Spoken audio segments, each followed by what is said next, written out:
आज तक न्यूज़ के मुअज़्ज़ज़ नाज़रीन अस्सलामु अलैकुम। मुअज़्ज़ज़ नाज़रीन इकराम, इससे पहले आप इस कहानी की 276 एक साथ सुन चुके हैं। अब किस्त 277 मुलाहिज़ा फरमाए। दोनों खासे जसीम थे और कीना तो नजरों से सिर्फ मुझे घूर रहे थे। राहिला की तरफ उनकी तवज्जो नहीं थी। शायद लड़की होने के नाते उन्होंने उसे बेइज्जत समझा था। राहिला का हाथ तेजी से कमीज के नीचे जाने लगा, लेकिन मैंने उसकी तरफ कुन नखियों से सिर्फ एक नजर देखकर ज़ेर लब तेजी से कहा नो, और वो रुक गई। किसी को बर्दार चाहिए समझे कि मैंने उन पर नजर पड़ते ही दोनों हाथ फिजा में बुलंद कर लिए थे। वो दोनों एक दूसरे की तरफ देखकर फातिहाना से अंदाज में मुस्कुराए, गोया कह रहे हो देखा अपनी कितनी दहशत है। तब मैंने नहायत इत्मीनान से हाथ नीचे कर लिए। उन्होंने क्लाशनकोफ में सीधी की, लेकिन उस वक्त तक उनके पीछे एक और शख्स बड़े बारोब से अंदाज में कदम उठाता हुआ अंदर आ चुका था। वो सूटड बूटड था और कुछ इस तरह अंदर आ रहा था जैसे गार्ड ऑफ ऑनर का मुआयना कर रहा हो। वो दुरानी था। उसके चेहरे पर जबरदस्त तनाव, कशीदगी और मेरे लिए नफरत थी। उसके पीछे पीछे अंबर का खौफजदा सा चेहरा नमूदार हुआ। उसने मनमनाती सी आवाज में गोया सफाई पेश की। सर, मैंने रोकने की बहुत कोशिश की, लेकिन मैंने बेपरवाही से हाथ हिलाकर उसे वापस जाने का इशारा करते हुए कहा, ये तूफान बदतमीजी तुम जैसी मुहज्जब लड़की से कहाँ रुकने वाला है अंबर डियर। तुम जाकर आराम से टेलीफोन बोर्ड संभालो और कॉल्स वगैरह अटेंड करो। वो वापसी के लिए मुड़ने लगी तो दुरानी धमकाना अंदाज में हाथ उठाते हुए बोला, नहीं, तुम अपने कमरे में नहीं जाओगी लड़की, तुम भी यहीं बैठोगी। तुम अपने कमरे में जाओगी तो सिक्योरिटी वालों को बुला लोगी। मैं किसी किस्म की डिस्टर्बेंस और हंगामा नहीं चाहता। मैं सिर्फ 2 मिनट के लिए बात करने आया हूँ। उसके इन अल्फाज के साथ एक क्लाशनकोफ बरदार की क्लाशनकोफ का रुख अंबर की तरफ हो गया था। उसने इजाजत तलब से नजरों से मेरी तरफ देखा। मैंने मुस्कुराते हुए सर को खफीफ सी जुम्बश दी और वो सहमे सहमे से अंदाज में अंदर आ गई। दरहकीकत मैं उसके अंदाज ही पर मुस्कुराया था। वो इतनी सहमी हुई नहीं थी जितना जाहिर करने की कोशिश कर रही थी। दूसरे शख्स की क्लाशनकोफ का रुख मेरी तरफ था, लेकिन दुरानी ने दोनों की गन्नों की नाल नीचे करने का इशारा किया। उन्होंने बादल नख्वास्ता गन्ने तो नीचे कर लिए, लेकिन कुछ इस तरह मेरी तरफ देखते रहे जैसे जरा सा इशारा मिलते ही न जाने कितने ब्रस्ट मारकर मेरे परखचे उधेड़ देंगे। मैं एक नहायत तहम्मुल मिजाज बुजुर्ग की तरह मुस्कुराने की कोशिश करता रहा। दुरानी घुराने के अंदाज में मुझसे मुखातिब हुआ, इस खुशफहमी में मत रहना कि मैं मुअत्तल हो गया हूँ, तो बिल्कुल बेदस्तुपा हो गया हूँ। अभी तो मैं सिर्फ मुअत्तल हुआ हूँ, नौकरी से निकाला नहीं गया हूँ, लेकिन अगर निकाल दिया गया तब भी मेरे लिए कोई खास फर्क नहीं पड़ेगा। सरकारी नौकरी में फिर भी इंसान के हाथ पांव कुछ बंधे हुए होते हैं।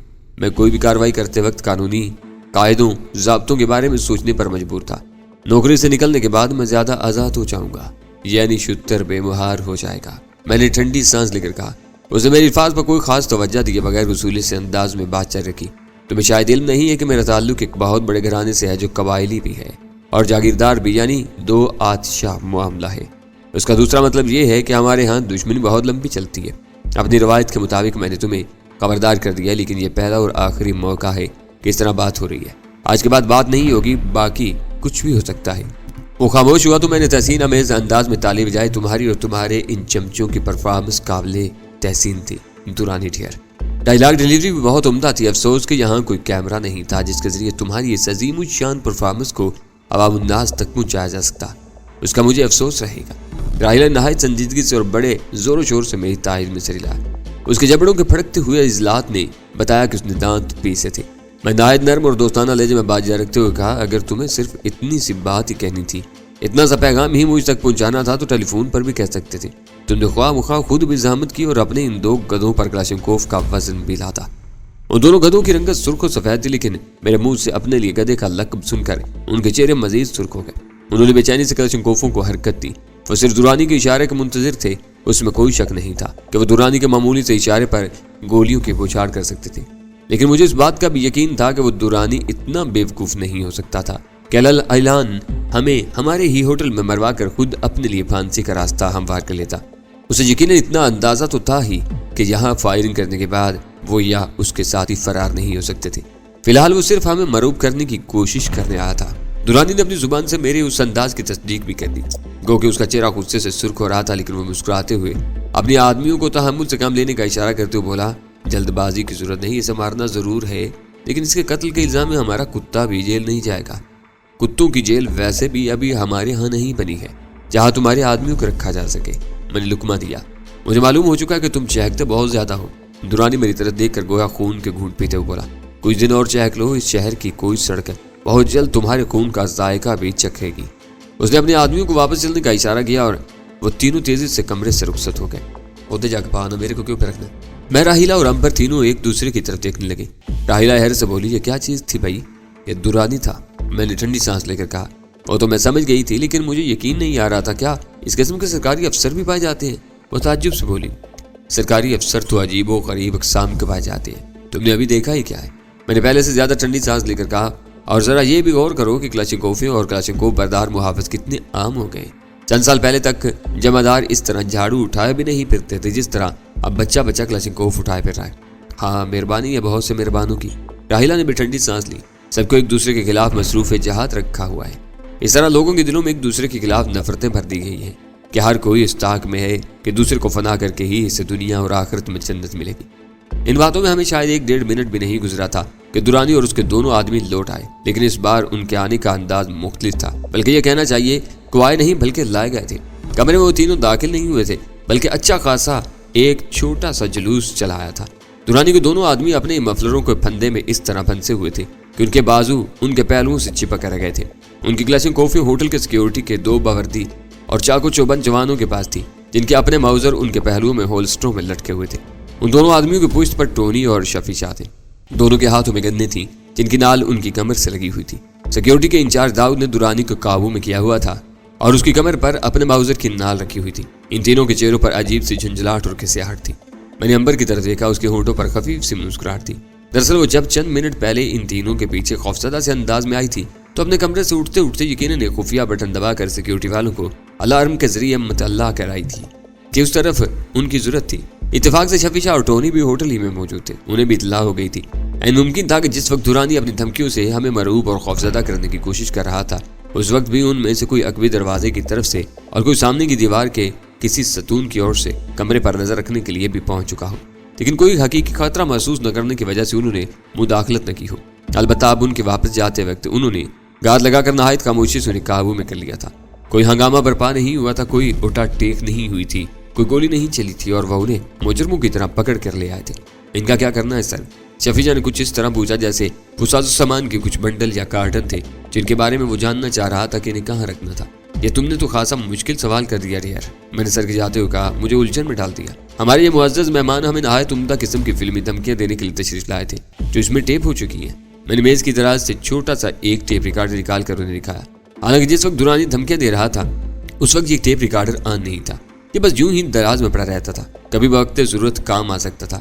اس پر دورانی کی گفتگو ہرگز ٹیپ نہیں ہوئی تھی، لیکن میں نے شوشہ چھوڑنے میں کوئی حرج نہیں سمجھا۔ میں نے ٹیپ ریکارڈر میز پر رکھتے ہوئے سلسلہ کلام جوڑا۔ یہ دونوں حضرات جو کلاشنکوفیں اٹھائے ہوئے آئے تھے، یہ تو ہمارے بہت معزز اور خاص الخاص مہمان ہیں۔ ان کی کلاشنکوفوں سے کلپ نکال لو اور انہیں ذرا زیادہ عزت افزائی کے ساتھ باہر سڑک پر چھوڑاؤ۔ دورانی صاحب ذرا کم معزز آدمی ہیں، انہیں ذرا کم عزت افزائی کے ساتھ ان کی گاڑی تک پہنچا دو۔ وہ میرا مطلب سمجھ گئے تھے۔ شفیع اور ٹونی نے دورانی کے دونوں آدمیوں کی ٹانگوں کے پچھلی طرف نہایت مہارت سے بظاہر ہلکی سی کک لگائی۔ وہ دونوں بوریوں کی طرح دھب سے قالین پر گر پڑے۔ بازوؤں کے گرد مفلر کسا ہونے کی وجہ سے وہ جلدی اٹھنے میں کامیاب نہیں ہو سکے۔ سیکیورٹی کے جوانوں اور ٹونی شفیع نے مل کر انہیں ڈنڈا ڈولی کر کے اٹھا لیا۔ داؤد چودھری بدستور دورانی کے کمر سے ماؤزر لگائے کھڑا تھا۔ راہیلہ نے پھرتی سے اٹھ کر دونوں کلاشنکوفوں سے کلپ نکال لی اور خالد نے انہی کے پیٹ پر رکھ دی جو کچھ دیر پہلے انہیں اٹھائے ہوئے آئے تھے۔ چلیے جناب، داؤد نے دورانی کو باہر چلنے کا اشارہ کرتے ہوئے نہایت مودبانہ انداز میں کہا۔ کم عزت افزائی کا مطلب یہی ہے کہ اسے گن پوائنٹ پر اس کی گاڑی تک پہنچا دیا جائے، اور زیادہ عزت افزائی کا مطلب یہ تھا کہ کلاشنکوف برداروں کو ڈنڈا ڈولی کر کے باہر لے جا کر سڑک پر پھینک دیا جائے۔ جاتے وقت دورانی نے جن نظروں سے میری طرف دیکھا انہیں الفاظ میں بیان کرنا مشکل ہے۔ اس روز اس واقعے کے بعد سکون ہی رہا اور ہمارے باقی حالات میں کوئی ہلچل پیدا نہیں ہوئی۔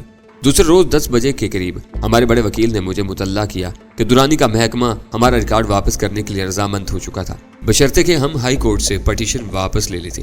محض ایک شخص دورانی کی وجہ سے محکمے کی بڑی بدنامی ہو رہی تھی، یہ محکمے والوں کا کہنا تھا۔ شاید ان کا خیال تھا کہ ویسے ان کا محکمہ بہت نیک نام تھا۔ وکیل صاحب نے یہ بھی بتایا کہ محکمہ جاتی تحقیقات کے نتیجے میں دورانی کے برطرف ہو جانے کے بہت زیادہ امکانات تھے۔ یہ بات مجھے شفیع بھی بتا چکا تھا، اسے یہ بات محکمے کے اندر کے آدمیوں سے معلوم ہوئی تھی۔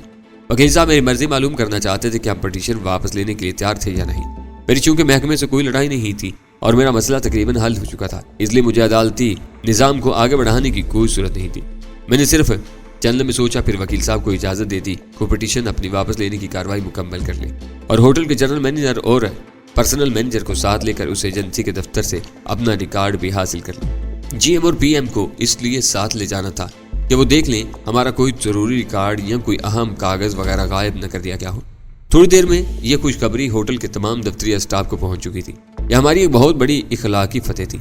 हालात मामूल की तरफ वापस आ रहे थे। गुज़िश्ता रोज दुरानी जो बदमज़गी पैदा करके गया था, उसकी नाखुशगवार याद के बावजूद काफ़ी इत्मीनान महसूस हो रहा था।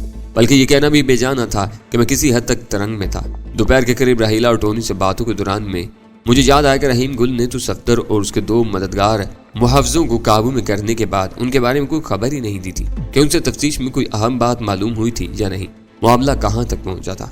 ये बड़ी गैर मामूली सी बात थी। उसने इस सिलसिले में कोई फ़ोन नहीं किया था, वरना वो तो छोटी छोटी बातों के बारे में भी फ़ोन करता रहता था। मैंने भी उसी लाशौरी सी तवक्को के बायस उसे फ़ोन नहीं किया था कि जब कोई ख़ास बात होगी तो वो खुद ही फ़ोन कर लेगा। लेकिन अब चूंकि उसकी तरफ से खामोशी को तकरीबन 2 दिन गुजर गए थे, इसलिए मुझे खुद ही फ़ोन कर लेना चाहिए था। यह सोचकर मैंने फ़ोन की तरफ हाथ बढ़ाया ही था कि अंबर उर्दू का एक अखबार लिए कमरे में दाखिल हुई। उसकी रंगत कुछ उड़ी उड़ी और आंखें फैली फैली सी थी। टेलीफोन की तरफ बढ़ता हुआ मेरा हाथ रुक गया। अंबर मेज़ के करीब पहुंचकर अखबार मेरी तरफ बढ़ाते हुए बोली, सर आपने ये देखा? वो शाम के अखबार में से एक था। सुबह की अहम अंग्रेजी और उर्दू के अखबार में सरसरी नज़र से देख चुका था। शाम के अखबारात में कभी कभार ही देखता था, जबकि कुछ ज़्यादा ही फुर्सत मुयसर होती थी या उनमें हमारी दिलचस्पी की कोई खबर की तरफ कोई निशानदही करता था। होटल में बहरहाल सभी अखबार आते थे और अंबर तो शाम के अखबारों पर भी एक नज़र जरूर डालती थी। ये अखबार होटल की लाबी में नहीं रखे हुए जाते थे, होटल के मुख्तलिफ दफ्तरी शोबों में ही गर्दिश करते रहते थे। अंबर एक बार तस्वीर खबर की तरफ इशारा कर रही थी जिसकी सुर्खी काफ़ी नुमाया थी। और सुर्खी के नीचे वजीह और स्मार्ट इंस्पेक्टर रहीम गुल की मुस्कुराती तस्वीर दिखाई दे रही थी। वो वर्दी में था, टोपी और तारीक चश्मे के बावजूद मेरे लिए उसको पहली नज़र ही में पहचानना मुश्किल नहीं था। वो एक उम्दा पोर्ट्रेट था जिसमें उसके घर में भी उसे देख चुका था। फौरी तौर पर मुझे यही ख्याल आया कि शायद प्रिंसेस समैरा के कत्ल का मुअम्मा हल होने और सफ्दर की गिरफ्तारी की खबर अखबारात में आने में कुछ ताखीर हो गया। आज खबर आ रही है और चूंकि उस कामयाबी का सेहरा रहीम गुल के सर ही बंद ना था, इसलिए सिलसिले में उसकी तस्वीर छपी थी। लेकिन उसके साथ ही एक बावर्दी पुलिस वाले की तस्वीर और नजर आ रही थी जो लौलहान और मुर्दा मालूम होता था। तब मैंने जरा डरते डरते सुर्खी पर नजर डाली और मेरा दिल बैठने लगा। स्याह पट्टी में सफेद अल्फाज गोया कांटू की तरह मेरी आंखों में बस्त हो गए। सुर्खी थी, नामालूम दहशतगर्दों की फायरिंग से इंस्पेक्टर रहीम गुल और एक कांस्टेबल हलाक। नीचे ज़िमनी सुर्खी थी, घात लगाकर पुलिस मोबाइल को निशाना बनाया गया और अंधाधुंध फायरिंग की गई। ये जली अल्फाज तो मैंने पढ़ दिए, लेकिन बारीक अल्फाज में खबर का मतन मेरी आंखों के सामने धुंधलाने लगा। आखिरकार मैंने हिम्मत करके खबर पढ़ डाली। मुख्तसर खबर ही थी और उसमें इससे ज्यादा मालूमात नहीं थी जितनी सुर्खियों में जाहिर कर दी गई थी। लगता यही था कि खबर छिपने के लिए जाने तक क्राइम रिपोर्टर कुछ ज्यादा तफसीलात मालूम नहीं कर सके थे। वो खबर शाम के दूसरे अखबार में भी मौजूद थी और इतनी मुबहम सी थी। वाकया रात के पिछले पहर का था। रहीम गुल अपने थाने में बहुत देर तक मसरूफ रहने के बाद रात के पिछले पहर एक ASI और 2 कांस्टेबलों के साथ मोबाइल में रवाना हुआ था। उस रास्ते में अपने घर उतरना था, जबकि ASI और कांस्टेबलों को आगे कहीं जाना था। थाने से कुछ ही दूर एक दफ्तरी इमारत की आड़ में कुछ दहशतगर्द घात लगा बैठे थे। इमारत उस वक्त वीरान और तारीकी में डूबी हुई थी। उसके इर्द गिर्द भी अंधेरा फैला हुआ था। यकदम फायरिंग शुरू होने पर पुलिस की गाड़ियां मौत के कफस साबित होती थी। शायद उनके साथ भी यही हुआ था। फौरी तौर पर उन्हें कुछ करने का मौका नहीं मिल सका। रहीम गुल गाड़ी ड्राइव करने वाले कांस्टेबल के साथ आगे बैठा था, इसलिए वो दोनों विंड स्क्रीन चिकनाचूर होने के साथ ही मारे गए। पिछले हिस्से में मौजूद ASI को पोजीशन लेकर जवाबी फायरिंग करने की मोहलत मिल गई।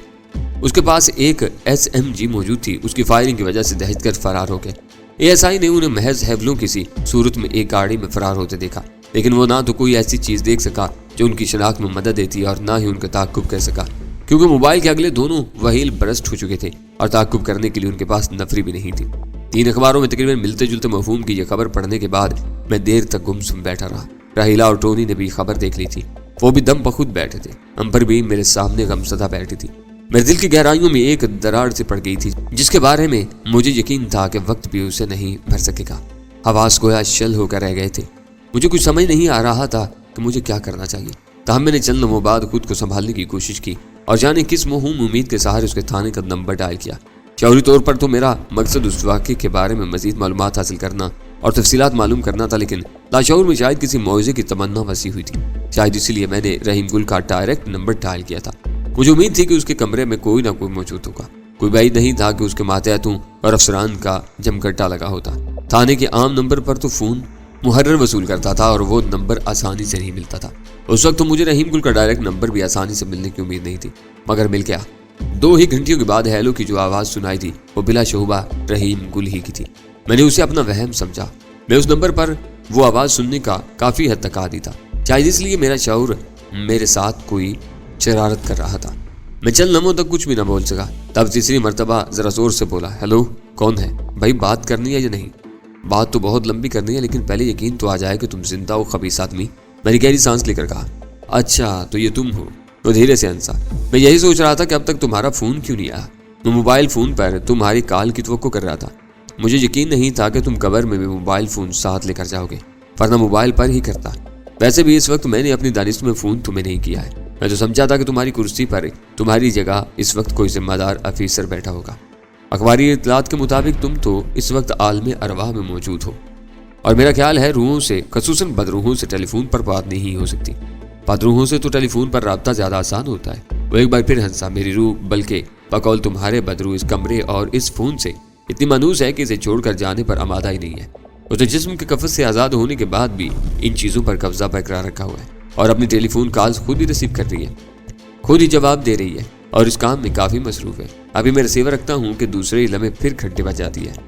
ہوگا اس صورتحال سے لطف اندوز ہو رہا تھا. میں نے اصول سے انداز میں غراتے ہوئے کہا, ٹریکولا کی طرح ہنسنا بند کر, اور یہ بتا کہ یہ کیا چکر ہے. کون سا چکر؟ وہ معصومیت سے بولا. اب اتنا معصوم بننے کی ضرورت نہیں. میں نے آواز نیچے رکھی, لیکن اس میں زیادہ سے زیادہ غصہ سمونے کی کوشش کرتے ہوئے کہا, یہ شام کے اخباروں میں تمہاری منحوس شکل کیوں سجی ہوئی ہے؟ میں, امبر, راہیلا اور ٹونی تو اس وقت یہاں تعزیتی اجلاس منعقد کیے بیٹھے ہیں. شفیچہ کی نظر سے شاید شام کے اخبارات نہیں گزرے, ورنہ وہ بھی کہیں سے گرتا پڑتا آ رہا ہوتا. اچھا, کیا واقعی تم لوگوں کو میرے مرنے کا صدمہ ہوا تھا؟ اس نے دلچسپی سے پوچھا. نہیں, ہم تو خوشی کے مارے ڈانس کر رہے تھے, شادیانے بجا رہے تھے, لیکن افسوس کہ یہ خبر غلط نکلی. میں نے جل کر کہا, لگتا ہے تم صورتحال سے بہت لطف اندوز ہو رہے ہو. شاید اس وقت باتیں کھلی پڑ رہی ہیں. اگر مجھے اپنے 2 آدمیوں کے مارے جانے کا دکھ نہ ہوتا تو شاید اس وقت ایسا ہی ہوتا. اگر ہر شخص کو مرنے کے بعد کسی طرح چوری چھپے اپنی موت پر دنیا کا رد عمل دیکھنے کا موقع ملا کرتا تو کافی پرلطف رہتا. اس پر عجیب عجیب انکشافات ہوتے. مثلا مجھے لے لو, وہ پیشہ ور مجرم اور دہشت گرد جو کسی نہ کسی وجہ سے آزاد پھر رہے ہیں, اور جو آئے دن مجھے ہلاک کرنے کی دھمکیاں دیا کرتے تھے, اس وقت اخبارات کو میری ناگہانی موت پر نہایت درد بھرے الفاظ میں تعزیتی بیانات بھی بھیج رہے ہیں. ظاہر ہے سیاست بھی کوئی چیز ہے. میں نے ٹھنڈی سانس لے کہا. رحیم گل نے میرے پوچھنے پر اس خبر کے متن میں جو کچھ بتایا اس کا سیدھا سا مطلب یہ تھا کہ صفدر منیر کو پکڑنے کے بعد جمال سعیدی اور جمشید کریم سے مل رہے تھے. وہی تنظیم جو چلا رہے تھے, جو اسلحہ امپورٹ ایکسپورٹ کر رہے تھے. میں نے رحیم گل سے کہا, تمہیں جمشید کریم پر ہاتھ ڈالنے کے لیے تو کچھ کرنا چاہیے تھا. تم کچھ کرنے کی بات کر رہے ہو. میں تو سب کچھ کرنے پر تیار تھا. میں نے اسے باقاعدہ گرفتار کرنے کے لیے چھاپا مارا تھا, لیکن تمہاری اطلاع کے لیے عرض ہے کہ وہ غائب ہو چکا ہے. اس نے ایک اور ٹھنڈی سانس لے کر جواب دیا. میرے حلق سے بے اختیار ایک کرہا سے نکل گئی. لعنت ہے, میں نے زیر لب کہا, لیکن مجھے صحیح طور پر خود بھی معلوم نہیں تھا کہ یہ لعنت میں نے کس پر بھیجی تھی. اس لمحے ایک خیال بجلی کے کوندے کی طرح میرے ذہن میں لپکا, اور میں نے تیزی سے کہا, اگر جمشید کریم غائب ہو گیا ہے تو پھر کہیں جمال سعیدی بھی غائب نہ ہو جائے, کیونکہ یہ ایک زنجیر کی 2 مضبوط ترین کڑیاں ہیں. تمہاری اگر اتنی اوقات نہیں ہے کہ اس پر ہاتھ ڈال سکو تو کم از کم اس پر نظر رکھنے کا بندوبست کر لو. ممکن ہے تمہیں جلد یا بدیر اس پر ہاتھ ڈالنے کا اور کسی بہت بڑے کیس کا کریڈٹ لینے کا موقع مل جائے. تمہارا خیال صحیح ہے. میں کافی افسوس کے ساتھ تمہیں اطلاع دے رہا ہوں کہ وہ ہاتھی کا بچہ بھی غائب ہو چکا ہے. اس نے کسی خاص تعصب کے بغیر کہا. میرا دل بیٹھ سا گیا اور یکدم ہی میرے حواس میں تلخی سے در آئی. کیا واقعی؟ میں نے تصدیق چاہیے. ہاں, یہ مصدقہ اطلاع ہے. میں نے اسے تلاش کروایا تھا مگر وہ کہیں نہیں ملا. تمہیں اس کو تلاش کرنے کا خیال کیوں کرا گیا؟ میری اطلاع پر تم نے اس کے ہاتھ چھاپا مارا تھا اور وہ ناکام رہا تھا تو تم مجھ سے بہت خفا تھے. تم اس کے سامنے کافی کفت اٹھانی پڑی تھی, اور میرا خیال تھا کہ آئندہ تم اس کے پاس بھی نہیں بھٹکو گے. پھر تم نے اسے کس سلسلے میں تلاش کرنے کی یا کروانے کی کوشش کی؟ میں نے قدرے حیرت سے پوچھا. دماغ صرف تمہارے پاس نہیں, تھوڑا سا دماغ ہمارے پاس بھی. یہ تو بڑی حیرت انگیز اطلاع ہے. میں نے دکما دیا. وہ میرے الفاظ پر توجہ دیے بغیر بات جاری رکھتے ہوئے بولا, اتنا اندازہ تو مجھے بھی ہو چکا ہے کہ یہ ایک زنجیر کی کڑیاں ہیں. میرے پاس کچھ اطلاعات بھی تھیں, اور صفدر منیر کے ساتھ جو 2 گرگے ہاتھ لگے ہیں ان سے بھی بڑی اہم معلومات حاصل ہوئی ہیں. انہی کی بنیاد پر تو میں نے جمشید کریم کو پکڑنے کا پکا بندوبست کر لیا تھا. لیکن افسوس کہ ذرا سی تاخیر ہو گئی اور ہمارے ہاتھ سے وہ پھسل گیا. یہ دونوں گرگے کوئی عام اور معمولی قسم کے بدماش نہیں ہیں. یہ بڑے نامی گرامی دہشت گرد ہیں. انہوں نے آسانی سے تو زبان نہیں کھولی ہوگی. میں نے خیال ظاہر کیا, اس قسم کے لوگ آسانی سے زبان کہاں کھولتے ہیں؟ جب وہ خون کی الٹیاں کرنے لگے اور موت کی دعائیں مانگنے لگے تب ان کی زبان کھلی. اس نے جواب دیا, تم بھی اس قسم کے ہتھ کنڈے استعمال کرتے ہو. اگر تمہیں معلوم ہو جائے کہ یہ لوگ دوسروں کے ساتھ کیا کچھ کر رہے ہیں تو تم کہو گے اس قسم کے لوگوں کے ساتھ ہر ہتھ کنڈا نہ صرف جائز ہے بلکہ ان کے اعمال کے مقابلے میں نہایت کم تر ہے. میں محض شک کی بنا پر کسی کے ساتھ اس قسم کے ہتھ کنڈے استعمال نہیں کرتا. حتی الامکان احتیاط کرتا ہوں. صرف مستحق کو ان نوازشات کا مزہ چکھاتا ہوں. پہلے یقین کرتا ہوں. رحیم گل کا فون بند ہونے کے بعد میں نے اپنے ساتھیوں کے ساتھ مشورہ کیا. ایک طرف تو پولیس کام کر رہی تھی, اب ہمیں بھی کسی کام پر لگنا چاہیے تھا. شفیع کا کہنا تھا جمشید اور جمال کہیں غائب نہیں ہوئے بلکہ وہ کہیں چھپ کر بیٹھے ہوئے. हमें उन्हें ढूंढना चाहिए। और रहीम गुल को चाहिए था कि वो तफ्तीश करता। तफ्तीश का काम तुम पुलिस के लिए छोड़ दो। रहीम गुल इन खतूत पर तो काम कर ही रहा है। मेरा ख्याल है सफ्तर की तो उसने ठीक ठाक तरीके से खाल उतरवा दी होगी और उसे ज्यादा से ज्यादा जो कुछ मालूम हो सका होगा वो मालूम कर लिया होगा।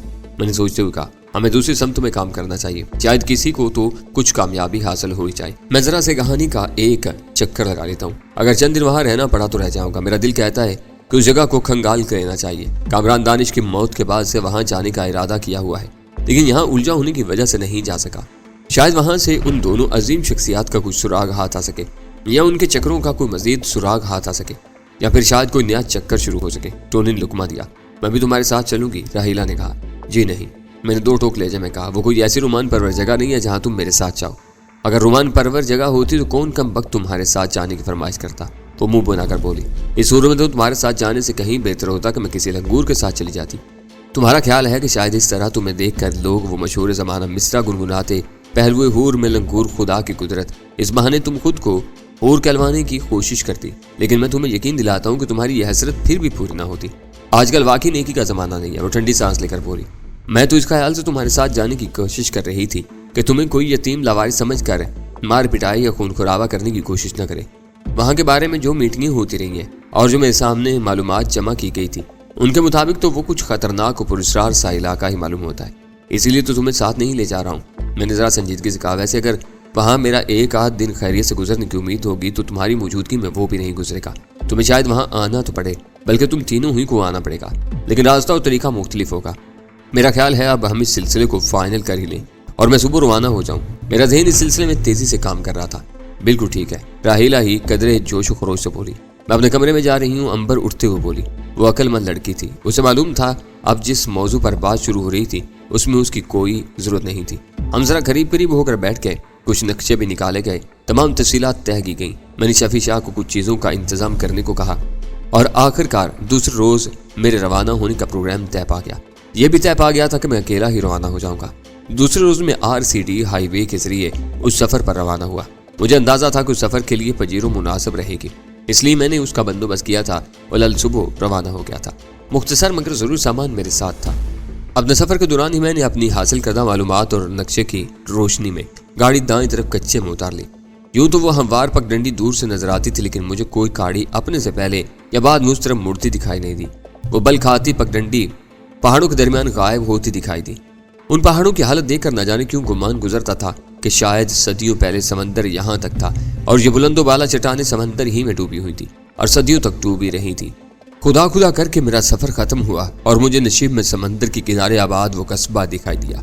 मैंने जिस जगह गाड़ी रोकी हुई थी वहां से एक वक्त में सिर्फ एक ही गाड़ी गुजरने की जगह थी, लेकिन अजीब इत्तेफाक था कि अभी तक ना तो सामने से कोई गाड़ी आई थी और ना ही अकब से किसी गाड़ी ने मुझे ओवरटेक करने की कोशिश की थी। उस पूरे रास्ते में ट्रैफिक हैरत अंगेज हद तक कम था। उस कस्बे का सुकूत और ठहराव भी कुछ अजीब या कम हैरतनाक नहीं था। चारों तरफ एक अजीब सा सुकून और खामोशी फैली हुई थी। उस किस्म की आबादियों में आमतौर पर गली कोचों में बच्चे बहुत ज्यादा तादाद में खेलते कूदते और दौड़ते भागते नजर आते हैं, लेकिन यहाँ गलियों या खुली जगहों पर बच्चों की तादाद न होने के बराबर थी। लोगों की आमद रफ्त भी बहुत कम थी। ज़राए नकलो हमल भी कुछ ज्यादा हरकत में दिखाई नहीं दे रही है। कहीं कहीं इक्का दुक्का गाड़ी या गदा गाड़ी वगैरह आती जाती दिखाई दे रही थी। आबादी खासी बड़ी थी, उसके मुकाबले में ये खामोशी और सुकूत मुझे कुछ अजीब लग रहा था। मैंने गाड़ी में बैठे बैठे ही एक तयशुदा नक्शा निकाला और एक नए जाविया नजर से कस्बे का जायजा लिया। उस बुलंदी पर बैठकर कस्बे का जायजा लेना न जाने क्यों एक पुरलुत्फ सा अमल महसूस हो रहा था। ये नक्शा शफी शाह ने कुछ खसूसी जराए से हासिल किया था। उसकी मदद से कस्बे को समझना बिल्कुल आसान हो गया। नक्शे में जिन चंद खास जगहों की निशानदेही की गई थी वो मुझे वहीं बैठे बैठे नजर आ गई या उनके बारे में अंदाजा हो गया कि वो कहाँ थी। लेकिन उस दौरान में मैंने महसूस किया कि कस्बे के मेन बाजार से गुजरते हुए 3-4 अफराद ने मेरी गाड़ी की तरफ देखा था और कुछ चौंके थे। मेरी गाड़ी जहाँ खड़ी थी वहाँ कम अज कम मेन बाजार से गुजरने वाले लोग उसे आसानी से देख सकते थे और शायद यहाँ के लोगों को नहायत आसानी से यह अंदाजा भी हो जाता था कि कौन सी गाड़ी अजनबी थी।